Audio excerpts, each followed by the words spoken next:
As we have seen, the second half of the 18th century was an exciting time in Europe. It was not It was not only an age of great invention, but social changes also led to a rise in sort of entertainment, from reading to museum to travel. And finding himself in the middle of the exciting was an accomplished French painter named Jacques de Louverbourg arrived in England in 1771 and immediately went to work as a side designer of the famous Reunion theory. From his first show, Louverbourg showed a knack for imagination and stage design, all in the interest of creating illusions that allowed the audience to suspend disbelief completely. He accomplished this by giving the stage a greater feeling of depth, which he did by cutting up some of the rigid background scenery and placing it at various angles and distances from the audience.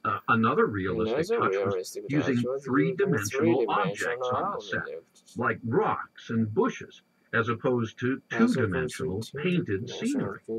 He also paid much more attention to lighting and sound than had been done before. Now, these sets were so elaborate that many people attended the theater more for them than for the actors or the story. At the time, people were wild for travel and for experiencing new places, but not everyone could afford it. Louverbourg outdid himself, however, with a show that he set up in his own home. He called it the Idolfußerkanal. Idolfußerkanal means something like representation of nature, and that's exactly what he intended to do, create realistic, moving scenes that changed before the audience's eyes. In this, he synthesized all his tricks from Drury Lane: mechanical motion, sound, light, other special effects to create, if you will, an early multimedia production. The Idolfußerkanal was Louverbourg's attempt to release painting from the constraints of the picture frame. After all, even the most action-filled, exciting painting can represent only one moment in time, and any illusion of movement is gone after the first glance. But Louverbourg, like other contemporary painters, wanted to add the dimension of time to his paintings. You know, the popular thinking is that Louverbourg was influenced by landscape painting. But why can't we say that the Idolfußerkanal actually influenced the painters? At the very least, we have to consider that it was more of a mutual thing. We know, for example, that the important English landscape painter Thomas Gainsborough attended almost all of the early performances, and his later paintings are notable for their increased color and dynamic use of light. Louverbourg's influence on the theater, he was incredibly influential. The way he brought together design, lighting, and sound as a unifying feature of the stage can easily be seen in English theater's subsequent emphasis on lighting and motion. Now, the Idolfußerkanal stage was actually a box, a few meters wide, a couple meters tall, and a couple meters deep. That is, the action took place within this box. This was much smaller, of course, than the usual stage, but it also allowed Louverbourg to concentrate the lighting to better effect. Also, the audience was in the dark, which wouldn't be a common feature of the theater until 100 years later. The show consisted of a series of scenes. For example, a view of London from sunrise that changes as the day moves on. Mechanical figures, such as cattle, moved across the scene, and ships sailed along the river. But what really got people was the attention to detail, much like his work at Drury Lane. So, for example, he painted very realistic ships and varied their size depending on their distance from the audience. Small boats moved more quickly across the foreground than larger ones did that were closer to the horizon. Other effects, like waves, were also very convincing. They reflected sunlight or moonlight depending on the time of day or night. Even the colors changed as they would in nature. nature. Sound and light were important in making his productions realistic. He used a great number of lamps, and he was able to change colors of light by using variously colored pieces of glass to create effects like passing clouds that subtly change in color. Furthermore, he used effects to make patterns of shadow and light, rather than using the uniform lighting that was common at the time. And many of the sound effects he pioneered are still in use today, like creating thunder by pulling on one of the corners of a thin copper sheet.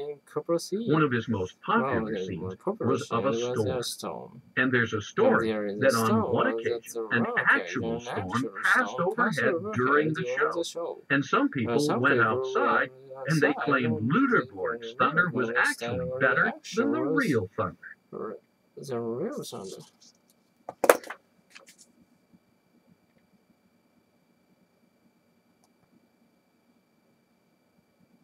The connection's not so simple.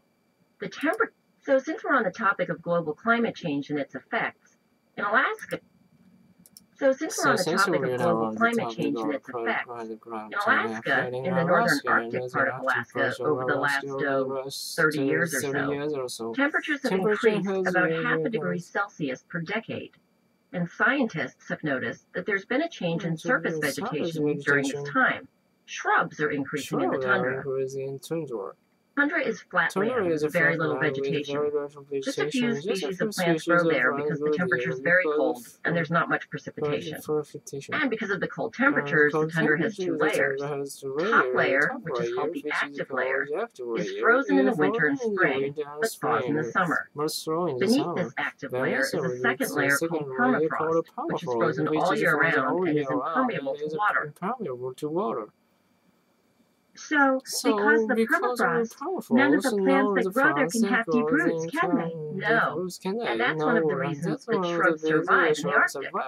Shrubs are little bushes. They're not tall, and being low to the ground protects them from the cold and wind. And their roots don't grow very deep, so the permafrost doesn't interfere with their growth, okay? Now, since the temperatures have been increasing in Arctic Alaska, the growth of shrubs has increased. And this has presented climate scientists with a puzzle. I'm sorry, when you say the growth of shrubs has increased, do you mean that the shrubs are bigger or that there are more shrubs? Good question. And the answer is both. The size of the shrubs has increased, and shrub cover has spread to what was previously shrub-free tundra. Okay, so what's the puzzle? Warmer temperatures should lead to increased vegetation growth, right? Well, the connection's not so simple. The temperature increase has occurred during the winter and spring, not during the summer. But the increase in shrubs has occurred in the summer. So how can increased temperatures in the winter and spring result in increased shrub growth in the summer? Well, it may be biological processes that occur in the soil in the winter that cause increased shrub growth in the summer. And here's how. There are microbes, microscopic organisms that live in the soil. These microbes enable the soil to have more nitrogen, which plants need to live, and they remain quite active during the winter. There are two reasons for this. First, they live in the active layer, which, remember, contains water that doesn't penetrate the permafrost. Second, most of the precipitation in the Arctic is in the form of snow, and the snow, which blankets the ground in the winter, actually has an insulating effect on the soil beneath it, and it allows the temperature of the soil to remain warm enough for microbes to remain active. So there's been increased nutrient production in the winter, and that's what's responsible for the growth of shrubs in the summer and their spread to new areas of the tundra. Areas with more nutrients are the areas with the largest increase in shrubs. But what about runoff in the spring, when the snow finally melts? Won't the nutrients get washed away? Spring thaw always washes away soil, doesn't it? Well, much of the soil is usually still frozen during peak runoff, and the nutrients are deep down in the active layer anyway, not high up near the surface, which is the part of the active layer most affected by runoff. But, as I was about to say, there's more to the story. The tundra is windy, and the snow is blown across the tundra. It's caught by shrubs, and deep snowdrifts often form around shrubs.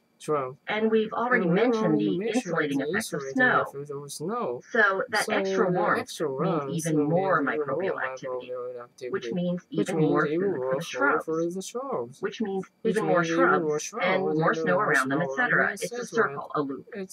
And because of this loop, which is promoted by warmer temperatures in the winter and spring, well, it looks like the tundra may be turning into shrubland. But will it be long-term? I mean, maybe the shrubs will be abundant for a few years, and then it will change back to tundra. Well, shrub expansion has occurred in other environments, like semi-arid grassland and tall grass prairies. And shrub expansion in these environments does seem to persist, almost to the point of causing a shift. Once it's established, shrubland thrives, particularly in the Arctic, because Arctic shrubs are good at taking advantage of increased nutrients in the soil, better than other Arctic plants. Excuse me, can you